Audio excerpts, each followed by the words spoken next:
اور کسی شاعر نے کیا خوب کہا، فرمایا واللہ یغضب للبطول بدون ان لا تشکو فکیف اذا اتت شاکیا۔ اور جو یہ شعر بیان کیا ہے وہ حدیث رسول سے ہی دیکھ کر بیان کیا ہے۔ دیکھیں حدیث رسول میں کیا آیا، بی بی غضبناک ہو جائیں، یہ تو نہیں آیا ہے نا کہ بی بی بد دعا کریں تو پھر پروردگار غضبناک ہوگا۔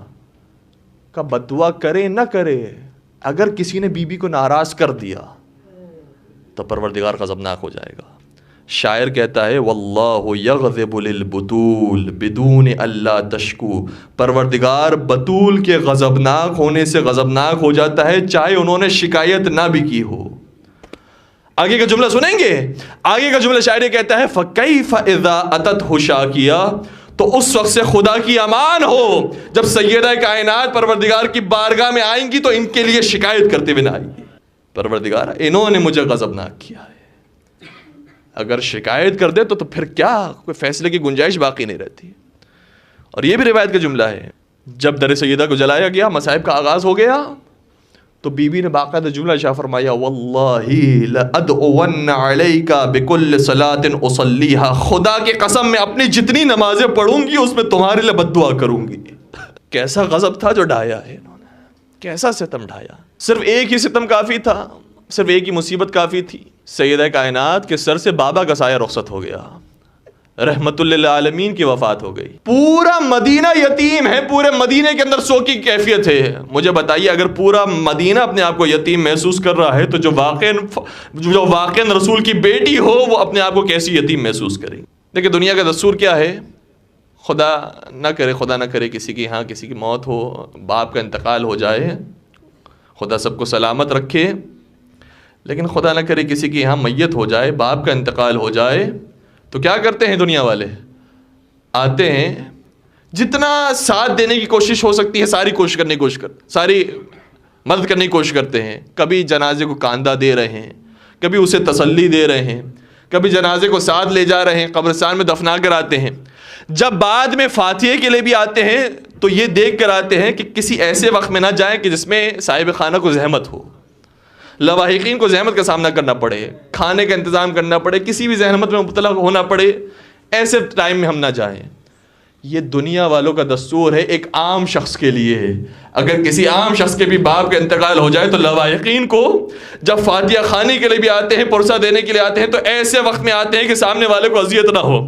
ہائے رحمت للعالمین اس دنیا سے رخصت ہو گئے، فاطمہ زہرا یتیم ہو گئی، مدینے والے آئے، پرسہ دینے کے لیے آئے، لیکن کیسا پرسہ دیا؟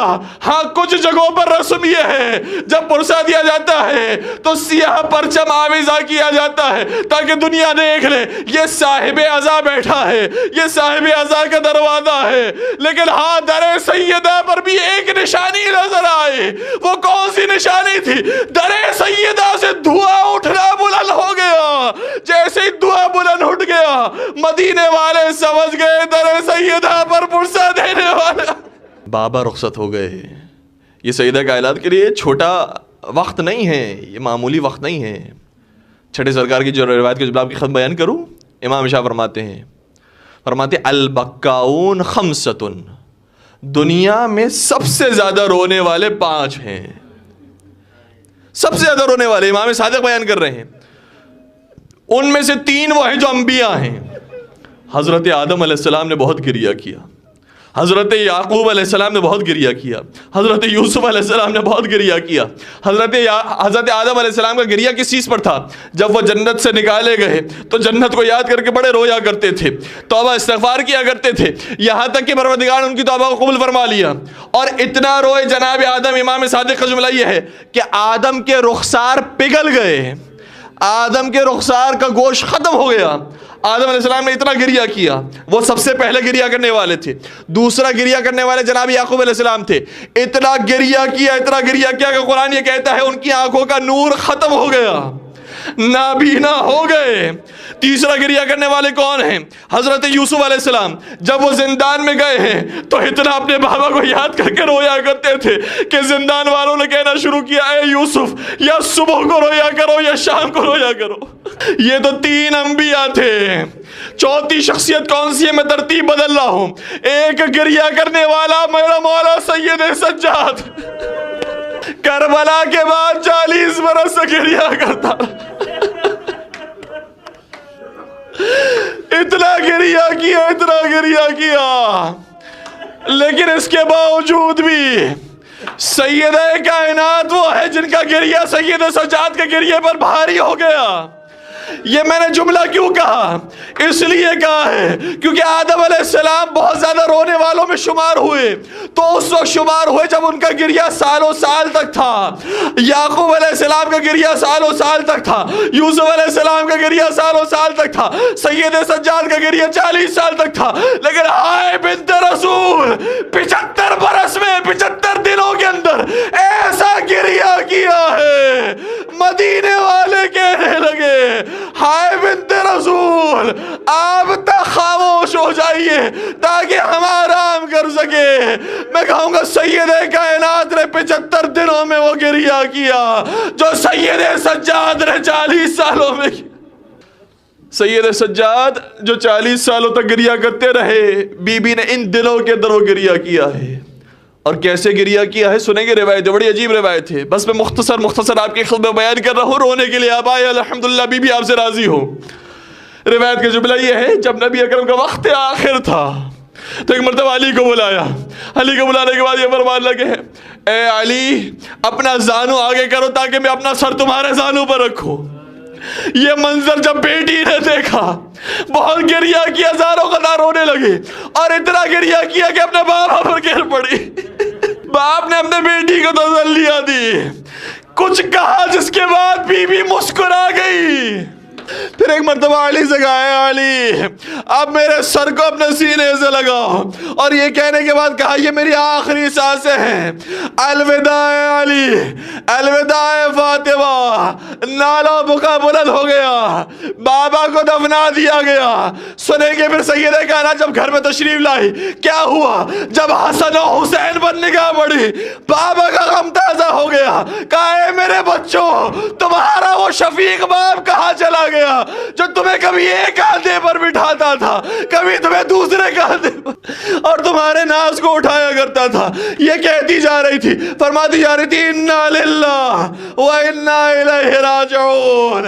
اے بیٹا حسن و حسین مجھے بتاؤ تمہارے نانا کہاں چلے گئے، میرے بابا کہاں چلے گئے؟ باپ کا غم مناتی رہی سیدہ، لیکن ہاں سیدہ کا غم یہاں پر رکا رہی۔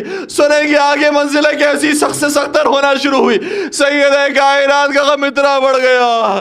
ایک مرتبہ علی مرتضیٰ سے فرمانے لگے اے علی مدینے والے آ کر تمہیں شکایت کرتے ہیں، میں خاموش ہو جاؤں تاکہ یہ آسانی سے سو سکے، اگر تم چاہو تو میرے لیے مدینے سے باہر ایک گھر بنا دو جس گھر کا نام بیت الاحزان پڑ گیا۔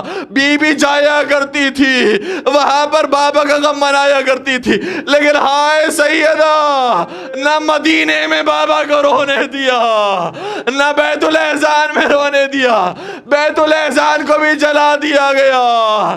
سنیں گے سیدہ کو کہیں سے تسلی نہ ملی۔ بس 2 روایتوں کے چھوٹے چھوٹے جملے آپ کی خدمت بیان کر رہا ہوں۔